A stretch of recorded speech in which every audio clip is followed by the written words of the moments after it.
Oremos al Señor. Padre bueno, Padre santo, gracias por su amor, su misericordia, por todo lo que ha hecho por nosotros, mi Señor. Gracias porque nos ha permitido, Señor, en este día ser bendecido a través de su palabra y también revisar, Señor, tanto los aspectos históricos y prepararnos, Señor, para enfrentarnos, Señor, a esta teología actual. También el día de hoy vamos a revisar la historia y le pido que usted pueda guiarnos, Señor, en todo lo que digamos, en todo lo que se haga y se exponga en este lugar. Gracias, Señor, le damos en el nombre de Jesús. Amén. Mis hermanos, estamos ya en presencia de la segunda parte del estudio que tiene que ver con los testigos de Jehová. La semana pasada lo vimos. Hemos estado descubriendo sectas y sobre todo el aspecto doctrinal, las costumbres y también en este caso todo lo que conlleva un movimiento sectario. Los movimientos sectarios, hermanos, recordemos que tienen distintivos, a pesar de que tal vez no son positivos, pero distintivos como por ejemplo lo encerrado que es el movimiento,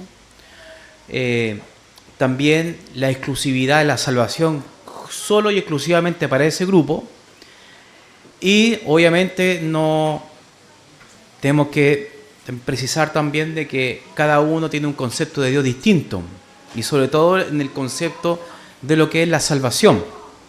Aquí definitivamente la salvación ya no es por gracia, ¿cierto? Y eso es lo que vamos a ver nosotros empezando, algunas cosas que nos quedaron del capítulo anterior de los testigos de Jehová, cómo se obtiene la salvación según los testigos de Jehová, la sigla en inglés JW, ¿no? Bueno, para los testigos de Jehová la salvación no se entiende como un acto único que en este caso tiene que de pasar de muerte y a vida, sino que es un proceso, hermano, transitorio, basado en la fe, en obediencia, en una relación con Jehová. O sea, esto es prácticamente en un sentido es por las obras. O sea, ellos ven muy necesario el arrepentimiento y el conocimiento de la palabra del Señor, más las obras. Y eso va a generar que se pueda obtener y mantener la salvación. Hay algunas dominaciones que también abrazan lo mismo, ¿no? Pero ellos se alejan del concepto de gracia de una forma más ortodoxa, de la forma ortodoxa que nosotros lo vemos. Creen que la salvación comienza en el conocimiento de Jehová o de Dios y sus propósitos. En este caso enfatizan mucho los estudios bíblicos. O sea, ven que la preparación en sus filas, ¿cierto?, de sus fieles, tiene que ser primeramente una preparación bíblica. Luego de eso puede llevar a tomar decisiones, en este caso a arrepentimiento, a dejar vicios, a dejar pecados que son públicos y que son en este caso bien notorios. La salvación requiere fe en el sacrificio de Jesucristo. Ellos creen en la fe en Cristo. Ellos ven a Cristo como un mediador, pero ellos ven a Cristo no como Dios. Lo vamos a ver un poquito más adelante. Pero ellos ven que Cristo los rescató. Se llama la doctrina del rescate, ¿correcto? Pero se aleja el concepto que nosotros vemos sobre Jesucristo, porque Jesucristo, Él fue justo y el testigo de Jehová te va a decir exactamente lo mismo, que también Cristo no tuvo pecados, pero ellos ven a Cristo de una forma totalmente diferente y cómo obtuvo la resurrección, cosas totalmente diferentes a lo que nosotros vemos como la ortodoxia. Enfatizan que Jesucristo es el medio por el cual Jehová ha dispuesto la redención, pero no lo consideran igual que a Dios. ¿Sí? Ellos ven la literalidad de la Escritura, por lo tanto ellos ven a Cristo como una creación. O sea, ellos ven a Cristo como literalmente el Hijo de Dios. O sea, estamos hablando de que fue creado. ¿Correcto? Lo voy a repetir varias veces para que ustedes lo puedan tener en consideración. Ellos ven el cambio en el estilo de vida para alinearse con las normas bíblicas, las moralidades de conducta. Ellos ven que efectivamente es muy necesario la conducta, es muy necesario la buena conducta como un seguidor de Jehová, ¿correcto? Ellos siguen a Jehová, ojo con eso, y no siguen a Cristo, ellos siguen a Jehová. El bautismo simboliza la dedicación total a Jehová y el compromiso de hacer su voluntad. Si un testigo de Jehová se bautiza, es un compromiso espiritual para ellos y no puede haber una vuelta atrás. Es decir, y de hecho, si una persona tal vez está en contra o se encontró tal vez con desaciertos del movimiento y quiere tal vez salirse, también tiene consecuencias. Le mandé yo la semana pasada un link, no sé si ustedes lo vieron, que justamente es una entrevista o un artículo más que una entrevista del canal, justamente Canal 13, que hablaba respecto sobre el comportamiento de los testigos de Jehová con una persona que es expulsada del movimiento. Y es ahí donde ellos toman una posición bastante reacia, negativa y muy tal vez severa, ¿cierto? Que al punto de que ellos dejan de existir para incluso su propia familia.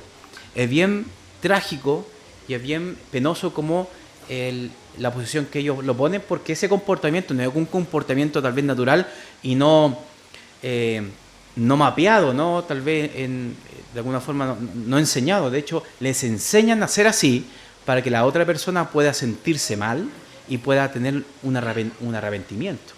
¿Te das cuenta? Entonces es como prácticamente es parte de los protocolos de una expulsión. ¿Te das cuenta? De que desaparece esa persona, entonces desaparece todo y no hay comunicación. De hecho, si viene, ni siquiera se le da la mano, no se le da ni una bienvenida, nada. Absolutamente nada. Entonces, bien penoso. Y bueno, Canal 3, obviamente que ellos en la entrevista querían más que nada verlo más que nada, o el ánimo era que cómo afecta la religión en general, ¿cierto? Ese es el ánimo. Pero en realidad, obviamente, que nosotros quisimos ver por dentro o desde el interior, cómo el movimiento también tiene este tipo de comportamientos bien severos. Bueno, creen también que la salvación depende de estar en la organización. O sea, si usted, hermano, imagínese de que usted ve sus principios y usted se da cuenta que, no sé, me voy a aventurar, que usted no es bautista, ¿cierto? Y usted se va a otra iglesia. Nosotros no dudamos de que usted va, en este caso es que hermano en la fe. Somos hermanos en la fe. Usted simplemente tuvo una revisión de sus doctrinas, ¿cierto? Ya, ellos no, ellos ven que solamente en la organización, dentro del movimiento de los testigos de Jehová, tienen la salvación. O sea, usted, lejos de ellos, usted no está en la fe, pero exclusivamente en la fe de ellos. ¿Se dan cuenta?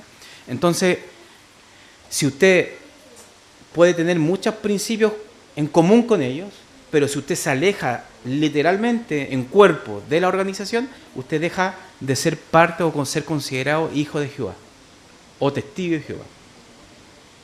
¿Se da cuenta? Entonces es bien complejo y distinto tal vez a lo que nosotros hemos visto hasta este último tiempo. Enseñan que solo aquellos que siguen el esclavo fiel y prudente, que es el cuerpo gobernante, que nosotros, es, hermano, para que usted pueda entenderlo, esto es como el magisterio de los testigos de Jehová. El magisterio, no sé si usted, tal vez en el estudio que vimos en octubre, en el pasado, perdón, en noviembre, a principios de noviembre, en este caso el seminario, vimos en este caso que estaba la tradición, estaba el magisterio, estaba la sola escritura, ¿se recuerdan? Ya, lo mismo acá, ellos tienen el cuerpo gobernante que es prácticamente el magisterio, donde ellos validan las doctrinas. Es un gobierno cerrado, muy pocos saben quiénes son, de hecho es anónimo, y ellos ven y afirman ciertas doctrinas que después es esparcida a través de todos los contenidos, a través de la revista, internet, enseñanza, y todos sus, en este caso, pastores y líderes también son capacitados.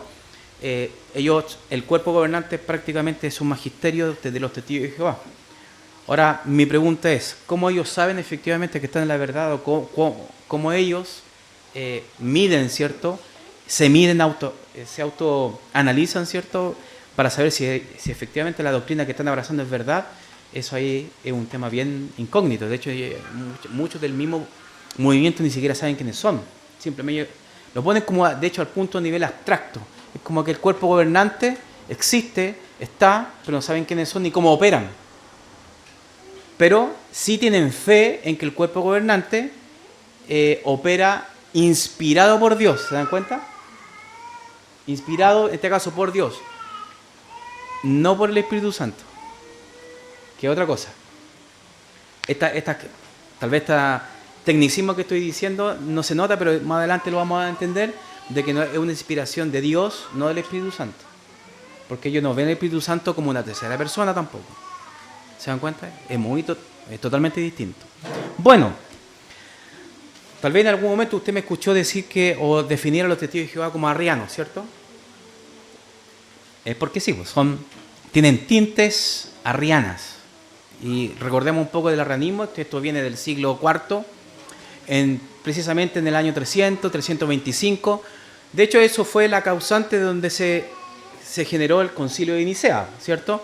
Porque estaban estas dos posturas dentro de la ortodoxia y el arrianismo, ¿cierto? De Arrio. Viene desde que Arrio que postulaba de que Jesucristo justamente no era Dios, ni un ser divino, sino que era creado por Dios. Pero en este caso tenía ciertas características divinas, según Arrio. Pero los testigos de Jehová toman la posición de que en este caso Cristo es creado, pero sin ninguna connotación divina de parte de Jehová. De hecho, en estricto rigor, ellos creen que el arcángel Miguel es, antes de ser nacido Cristo, ellos antes de eso era el arcángel Miguel. ¿Se dan cuenta? Y después de eso pasó a ser Jesús. Entonces ellos tienen como una influencia arriana, ¿no? No es que sean arrianos directamente, pero tienen una influencia arriana. Es lo que el pastor, se recuerda, el pastor Elías decía, de que simplemente estos nuevos movimientos que salieron en este último siglo simplemente son doctrinas antiguas con otro disfraz, simplemente. Bueno, los testigos de Jehová creen que Jesucristo es el primer ser creado por Jehová Dios y que fue utilizado por Dios como un agente en la creación del resto del universo. Jesús es un ser, según los testigos de Jehová, subordinado a Jehová y no comparte la misma esencia divina. Pero es algo bien peculiar para dar una explicación, hermano. Si usted habla con con un testigo de Jehová, usted se va a dar cuenta inmediatamente de que ellos creen en Jesucristo, creen que es hijo de Dios, ¿cierto? Pero a la hora de decir que usted tiene fe en Cristo, van a decir que no. Ellos creen en Jehová, pero saben que Jesucristo es un mediador, y uno le dice, pero ¿cómo sabes cómo aseguras que el Hijo de Dios? Porque se supone que fue creado, y cómo se va a sostener en un ser creado porque es imperfecto. Porque un ser creado, ¿cierto? Como nosotros, como Adán en este caso, cayó. Entonces es exactamente el mismo peligro. ¿Cómo aseguramos que Cristo no haya caído en pecado entonces? ¿Se dan cuenta? Entonces ahí lo que pasa es de que la identidad, y ellos explican de cómo ellos ponen literalmente el ejemplo de un padre y un hijo. Si bien son dos personas distintas, pero tienen el mismo gen. Entonces ahí tú te das cuenta, el arrianismo bien plasmado en su retórica, y sencillamente lo que están diciendo, en otras palabras, es lo mismo que Arrio, otra sustancia. Que es sencillo, otra sustancia. No es que sea Dios, sino que es otra sustancia. De hecho, en el estricto rigor, un semidios lo definen ellos. O sea, mitad hombre, mitad Dios. ¿Se dan cuenta de que al final es lo mismo? Ellos ven como un 50 y 50, 50% Dios, 50% hombre. No, nosotros no lo vemos así. ¿Se recuerdan que el Concilio de Nicea, nosotros que afirmamos, nosotros vemos 100% Dios, 100% hombre? ¿Para qué decir el Teotocos? ¿Se acuerdan de esa doctrina, cierto? Respecto a María, Madre de Dios, ¿cierto? O que concibió a Dios, lo mismo, exactamente lo mismo. Entonces ellos se alejan de esos conceptos, porque ellos los ven católicos, los ven del imperio católico, o sea, lo ven de una forma, no separan el imperio de la iglesia. Ellos ven, en este caso, de que los primeros siglos era el catolicismo, y eso es un dato muy desajustado que ellos tienen de la historia, porque ellos ven el catolicismo incluso en los padres de la iglesia. ¿Se dan cuenta? Entonces, ellos están bien desorientados en este caso de la historia. a pesar de que ellos están preparados según los documentos de la atalaya, porque ellos se capacitan con la atalaya. Bueno, los testigos de Jehová sostienen que Jehová es el único Dios verdadero y que Jesús es su Hijo, pero no parte de la deidad tripartita, ¿cierto? Ellos nos ven ellos la Trinidad. Nosotros vemos Padre, Hijo, Espíritu Santo, ellos nos dicen amén a eso. Pero nosotros al momento de decir, nosotros creemos en un Dios trino, que es Padre, Hijo y Espíritu Santo, Dios trino en 3 personas, ellos no van a decir amén. Pero ellos sí van a decir que existe el Padre, existe el Hijo y existe el Espíritu Santo. Pero ellos lo ven de otra forma distinta. Identifican a Jesús como el arcángel Miguel en su existencia prehumana, un ser creado. Ellos lo ven así. De hecho, en alguna oportunidad creo que hemos escuchado en la feria bastantes veces decir de que el arcángel Miguel es Jesús. Entonces, ahí inmediatamente tenemos un testigo de Jehová acérrimo. Testigo de Jehová detected. Inmediatamente vamos a saber de lo que se trata y cómo lo afirman. El Espíritu Santo, esas iniciales ES, lo vemos en este caso como ellos lo ven como la fuerza activa. Hermano, y si nosotros no estamos preparados en esta parte, en encontrarnos con la diferencia entre el Padre, Hijo y Espíritu Santo, que ellos sí lo afirman, pero ellos ven al Padre como el único Dios, al Hijo de forma de que fue engendrado por el Padre y que no fue eterno, ¿te das cuenta? Y más aún que el Espíritu Santo no es una persona, sino que es una fuerza activa, ellos literalmente los ven de esa manera y es otra religión totalmente distinta a la nuestra. Entonces, es bastante peculiar como ellos lo ven. El Espíritu Santo no es una persona ni una entidad consistente, creen que es la fuerza activa de Jehová Dios, un poder impersonal que Él utiliza para cumplir su voluntad y llevar a cabo sus propósitos. Es como simplemente el mensajero, es como la acción de, ¿se dan cuenta?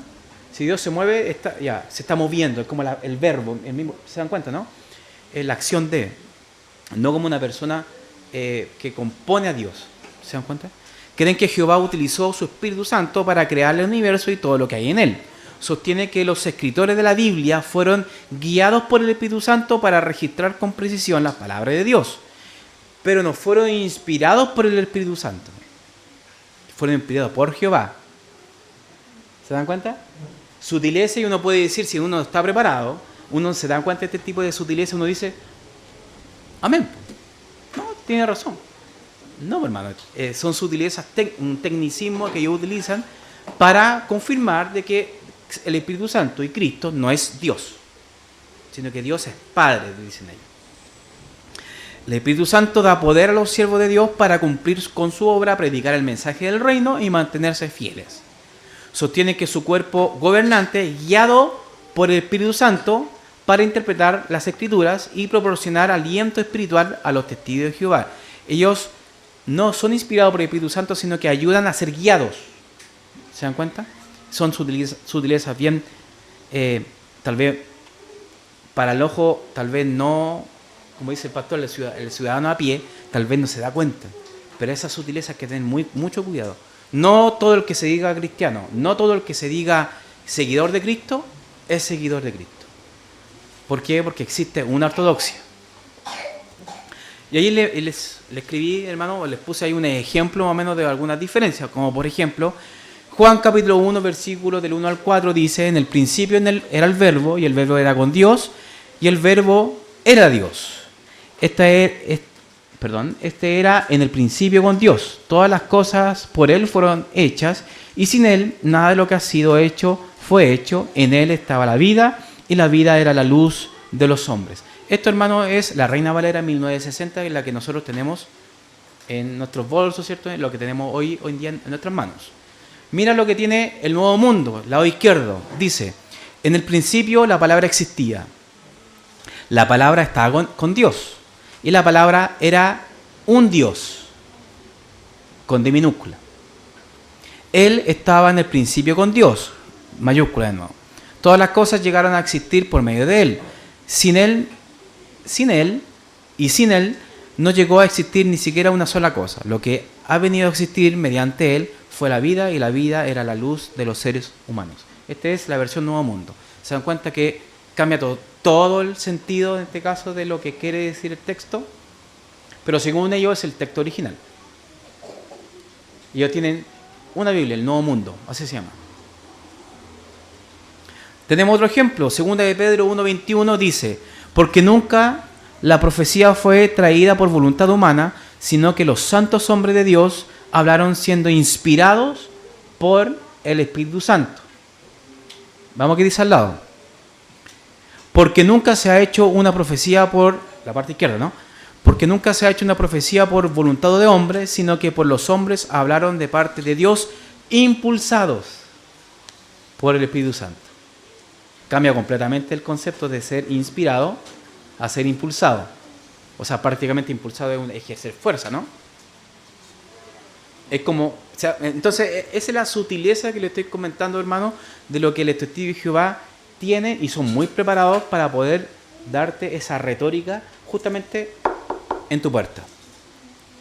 Entonces nosotros, por eso el llamado, hermano, es a prepararnos para defender la fe. Porque ellos van a argumentarte que ellos son cristianos al igual que nosotros, pero con muchas diferencias que nosotros, sustanciales, importantes, como por ejemplo esta, la sola escritura. Ellos tienen el cuerpo gobernante también como parte de su magisterio. Entonces, el cuerpo gobernante está sobre la escritura. Entonces, ahí hay un problema que tienen. ¿Se dan cuenta? No, que la escritura, entonces el cuerpo gobernante, ¿cómo interpreta entonces la escritura? O sea, de hecho, no la escritura, sino que su escritura. Porque el Nuevo Mundo es la única traducción que tiene. Entonces, bueno, es así, hermano. Otra cosa que es bien delicada, ¿cierto? Que es el sacrificio de Cristo según los testigos de Jehová. Los testigos de Jehová creen que el sacrificio de Jesús rescata a la humanidad del pecado y la muerte a nivel general, ¿cierto? Pero no son universalistas, ojo con eso, lo que establece la posibilidad de alcanzar la vida eterna. O sea, es un llamado general para toda la humanidad, en este caso, para venir a Dios. ¿Sí? Creen que la humanidad no tiene culpa. Ojo con esto, hermano. Ojo. Me carga esa palabra, pero lo estoy diciendo hoy día. Ojo con esto. Creen que la humanidad no tiene la culpa de lo que ocurrió con Adán en el huerto del Edén. Por esta razón dicen que Dios dio a su Hijo. O sea, una de las motivaciones que Dios tuvo para enviar a su Hijo, según los testigos de Jehová, es de que la humanidad no tiene culpa de lo que hizo Adán. ¿Se dan cuenta? Porque ellos ven exclusivamente de que el problema que tenemos nosotros es el pecado original, que es el único problema. Entonces ahí tenemos un problema, un concepto de pecado totalmente distinto. ¿Correcto? Jesús pagó el precio necesario para liberar a la humanidad de la consecuencia del pecado heredado de Adán. Los creyentes son considerados justos o aprobados por Jehová en virtud de su fe en el sacrificio de Cristo y de su obediencia continua. O sea, esto es una suma para que ustedes puedan entender. Sacrificio de Cristo más la suma, ¿cierto?, de la obediencia continua a los mandamientos de Dios. Jesús no imputa su justicia perfecta a los individuos. O sea, ellos ven que la doble imputación, lo que nosotros en este caso abrazamos, no lo abrazan ellos. ¿Se recuerdan lo que era la doble imputación? Dios nos transmite una transferencia de justicia, no siendo ni siquiera merecedores de eso. Ya, ellos no ven eso. Ellos ven simplemente como un rescate del sacrificio de Cristo. Ellos sí creen en la ira venidera, creen en la ira de Dios, pero desde que cumplió Cristo, según el Cristo de ellos, ¿cierto?, que cumplió para cumplir lo que Adán no hizo. Simplemente eso. Pero sí lo consideran hijo de Dios. Bueno, el perdón no implica que la justicia de Cristo sea transferida a ellos, sino que Jehová los considera limpios en virtud del sacrificio de Cristo. Y eso es mira la diferencia. Vamos de nuevo. La justicia de Cristo, ellos no creen que la justicia de Cristo sea transferida a ellos, pero sí creen que la virtud de Cristo, del sacrificio de Cristo, fue suficiente para limpiar los pecados.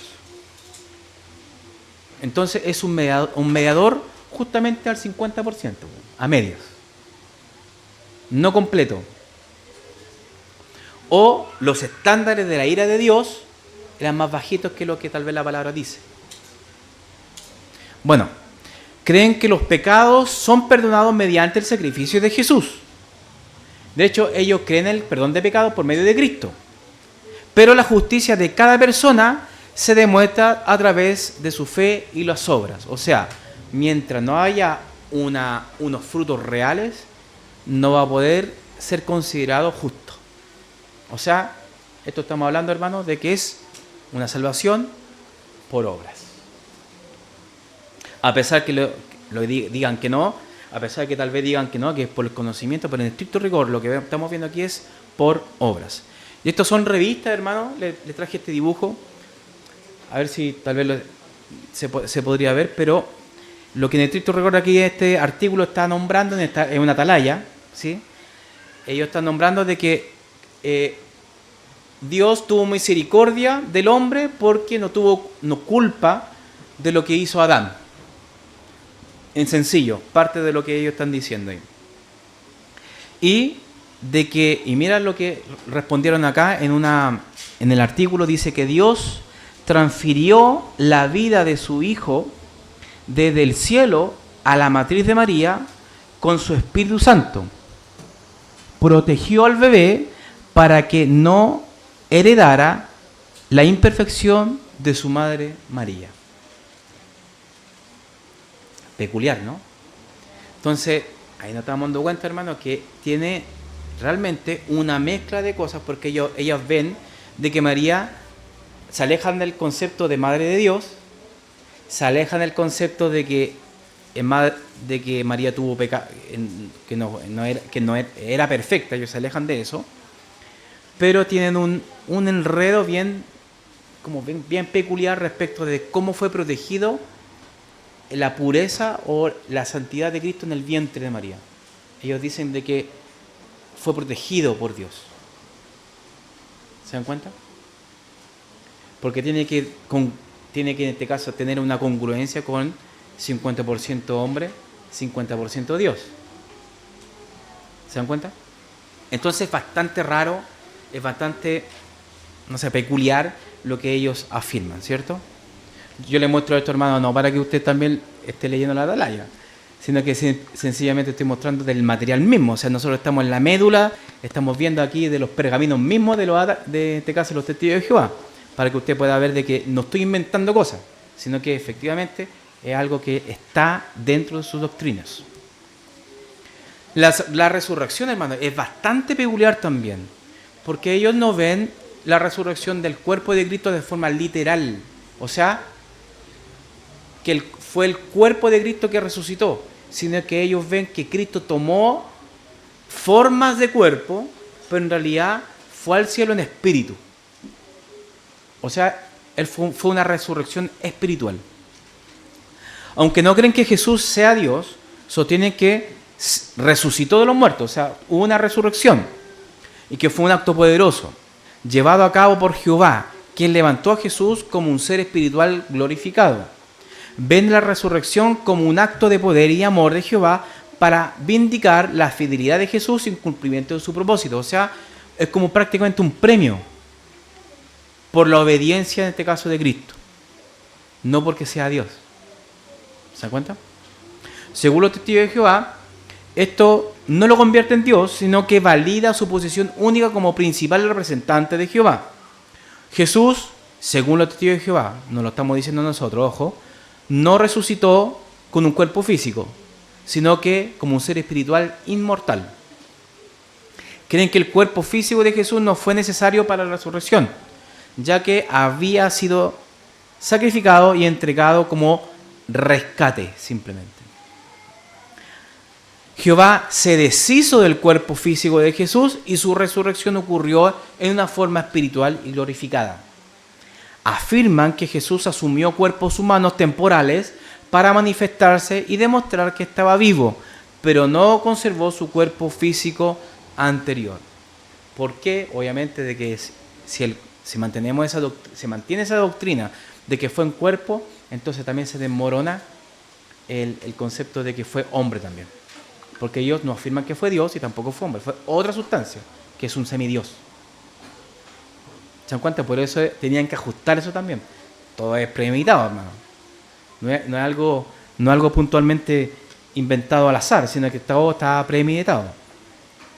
Jesús es o fue exaltado a una posición superior con autoridad sobre todas las cosas, excepto sobre Jehová mismo. Bueno, ¿qué es el pecado para los testigos de Jehová? Ellos inmediatamente ven como una transgresión a la ley. Y eso yo creo que prácticamente todos estamos de acuerdo. Pero ellos tienen distintas escalas de pecado. Como por ejemplo, el pecado heredado, que nosotros lo podemos conocer como el pecado original, que es el pecado que transfirió Adán, ¿correcto? Tenemos los pecados intencionales, que son actos deliberados que violan los mandamientos de Jehová, pero como el robo, la inmoralidad sexual, la mentira, el asesinato o la idolatría, como parte de estos pecados intencionales. Los otros son involuntarios, pecados involuntarios o de ignorancia, actos que contradicen las normas de Jehová, pero que se cometen sin plena conciencia de su gravedad. Pero esa es como una categoría un poco menor de pecado. Entonces, en estricto rigor, el concepto de pecado que ellos tienen es por escala. Una escala superior, otra más o menos media y otra muy baja. ¿Se dan cuenta? Y el otro es el pecado imperdonable, que es blasfemar contra el Espíritu Santo, según... ¿Por qué? Porque ellos están rechazando literalmente la influencia de Dios, la soberanía de Dios. Pero ellos tienen escalas en diferentes tipos de pecado, muy distintos a lo que nosotros vemos en la Escritura. Porque Dios, independiente de qué escala sea, o la categoría que nosotros podamos inventar, no puede vivir con el pecado, o no puede convivir con el pecado. Por eso es necesario el sacrificio de Cristo. Se dan cuenta que es totalmente distinto al concepto ortodoxo. Entonces, esto es respecto a los testigos de Jehová. Los pecados públicos, hermanos, la inmoral, como por ejemplo inmoralidad sexual, el robo, el fraude, la idolatría, el uso de sangre, eso estamos hablando de la transferencia, hermanos. La transferencia de sangre, así se dice, transfusión de sangre. Ellos no lo hacen, ellos lo toman como un acto pecaminoso porque en realidad la sangre, adivinen según ellos qué contiene la sangre. ¿Saben? El alma. No puede tener transfusión de sangre. Es decir, que es un hermano de sus filas, se está muriendo y necesita transfusión de sangre, él no puede hacerlo, se muere. Y eso ha sido caso también a través de la justicia que se ha tomado, hermano, pero siempre se lleva a cabo esta especie de vacío legal respecto a las decisiones personales de los fieles, pues, hermano. ¿Se dan cuenta? Pero sí, la transfusión de sangre es un tema para ellos. Fumar son considerados también como pecados graves y que ellos requieren también una disciplina. Ellos tienen un proceso de disciplina, un proceso en este caso privado y un proceso público. El proceso privado es cuando te amonestas, cuando no es muy grave la situación. Por ejemplo, si ustedes, tal vez, no sé, los pillaron, una persona pilló en mentira, ellos amonestan de forma personal. Pero si alguno de sus fieles, de la gente que participa dentro de esta iglesia, o del salón de los testigos de Jehová, y tiene uno de estos, como el robo, idolatría, inmoralidad sexual o una transfusión de sangre, ellos hacen una amonestación pública. Y esa amonestación pública es bastante vergonzosa e incómoda, ¿verdad? Hacen una amonestación pública. Ellos lo llaman la exclusión, ¿sí? No la excomunión, como nosotros lo conocemos, ¿cierto? La excomunión es cuando una persona de una cierta iglesia es expulsada según en este caso los pasos bíblicos respecto a una amonestación, respecto a una mala influencia dentro de la iglesia, etcétera, ¿cierto? Hay un proceso bíblico donde estas personas son consideradas como no convertidas, entonces se expulsan.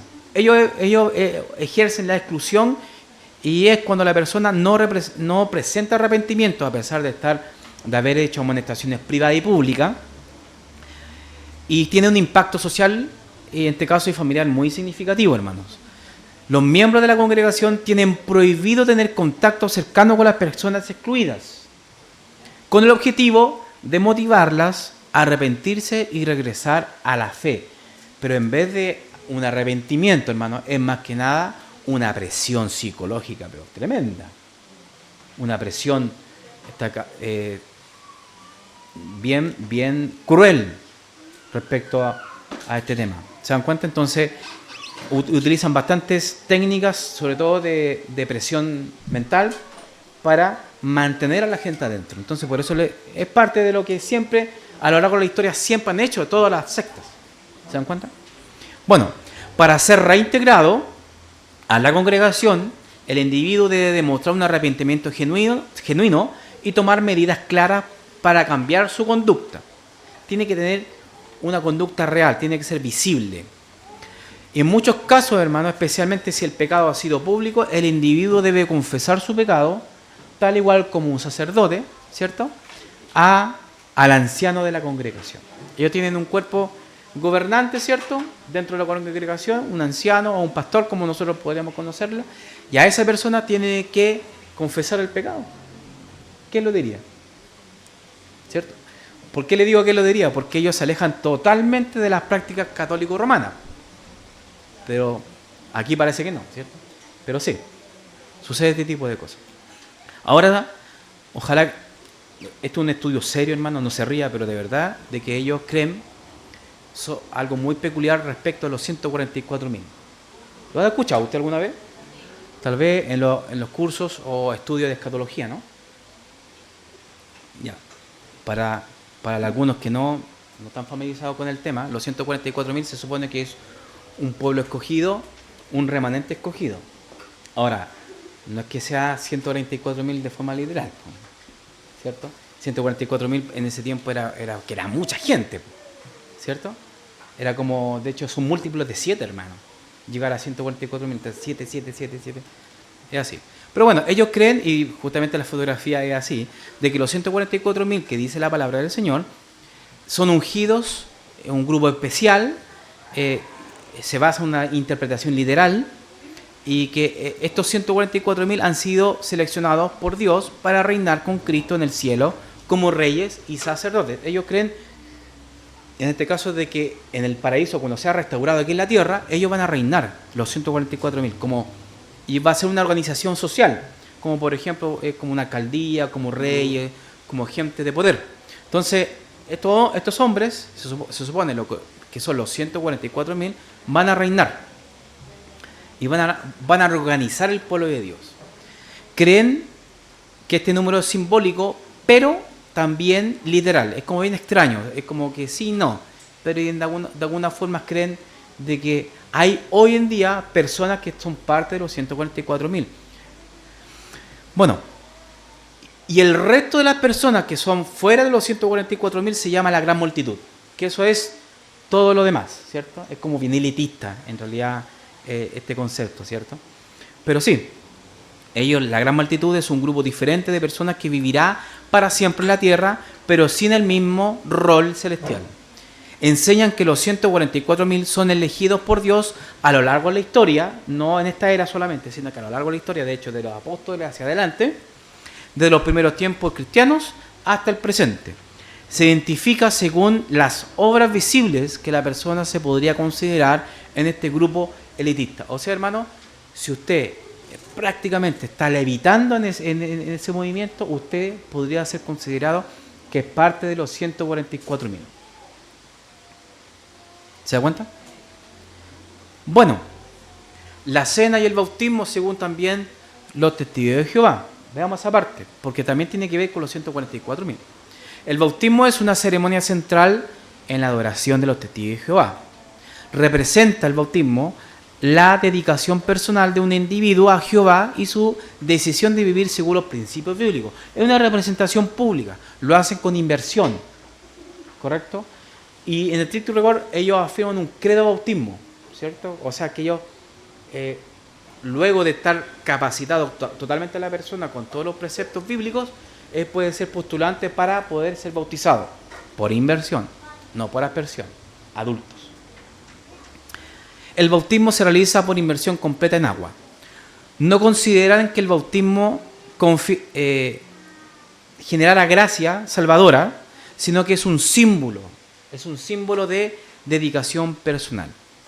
Mientras que la cena Es un evento anual, hermano, que se hace una vez al año, pero ellos le llaman la conmemoración o memorial, así como ellos le dicen. No le dicen la cena del Señor como tal. Ellos igual se alejan de todos estos conceptos que según ellos son católicos, ¿cierto? Decirle cena o santa cena es como que a ellos no les da como un poco de alergia a ese tipo de conceptos. Pero es más que nada por un tema de alejarse es un movimiento muy anticatólico. ¿Mm? Bueno, solo unos pocos, y bueno, la palabra y quienes cenan, adivinen quién, los 144.000, los demás no cenan. Entonces los 144.000 hermanos es la élite o la crème de la crème de los testigos de Jehová, ¿cierto? Entonces ellos cenan, los demás no pueden cenar. Y hermanos, y tal vez la semana pasada les di un dato bien curioso de que estaba yo, ¿cierto?, vacacionando por la región de O'Higgins y vi justamente una iglesia en medio de la nada, hermano, era Las Nieves, no sé, usted búsquelo por Google, ¿dónde están Las Nieves? Y miré para el lado, estaba justamente un salón de los testigos de Jehová. Y hermano, esto es un dato real, sacado justamente del movimiento. 1 de cada 232 personas en Chile es testigo de Jehová. Y eso es bastante. Bastante, hermano. Es decir, yo estoy seguro de que sin un puro sondeo, el sondeo no es distinto a la estadística es más técnica, tiene que tener una cuadratura, un porcentaje. No, un sondeo es simplemente saber una estadística como se dice al abuelo de pájaro. Estoy seguro de que más de alguno de acá conoce un testigo de Jehová. O tiene un familiar testigo de Jehová. Y es verdaderamente preocupante, hermano. Por los testigos de Jehová están en terreno. Están afuera. Ellos son, según esta estadística, no sé puntualmente qué fecha es, pero es un sondeo, una idea. Hay 19.961 habitantes, hermanos. Y hay en terreno, a lo largo del todo el país, 87.675 personas. Y congregaciones son 964. Una de ellas en Las Nieves, justamente donde andaba yo visitando allá la región en Popeta, Rengo. Está ahí. Lo busqué por el mapa, no aparecen, pero hay más. No aparecen muchas iglesias, pero hay más. Ahora, es preocupante, ¿por qué, hermanos? Porque es una organización súper grande. Y ellos están en terreno. Y ganan terreno porque están en la calle. Bueno, con eso terminamos, hermanos. Dudas, consultas, preguntas.